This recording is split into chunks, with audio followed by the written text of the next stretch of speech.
Kung kanaken ang pamangkot ko lang siguro sa libro ka dyan ni BP, ano ka dyan ang value nga matugro na sa mga bata. Recommended bala man dyang libro nga dyan kang Department of Education.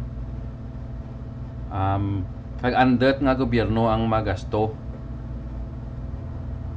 Ti kay baken man dyan ti textbook, wala man dyan ginagamit ang libro nga dyan sa eskwelahan, no? Pero ano ba yung ano ba ang value na kadya under 10 million pesos ang ginapangayo nga gastuhon kang gobyerno para sa libro nga dya. Baklan kang gobyerno para ipanagtag ano ang value na kara sa mga kabataan. Ti given ang nga title isang kaibigan, no, parte sa friendship. Sa balay pa lang gamay pang bata values rin talaga daan natin na mga friendship, no.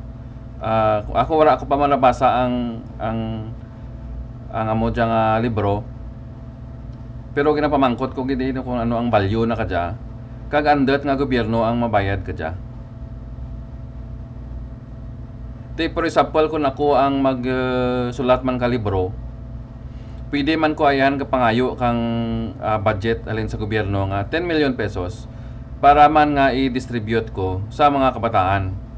For example sa akin nga foundation, mangayo bi ko karon ka budget, no, sa government 10 million pesos tungod nga managtag man ako kang akin nga libro sa mga kabataan.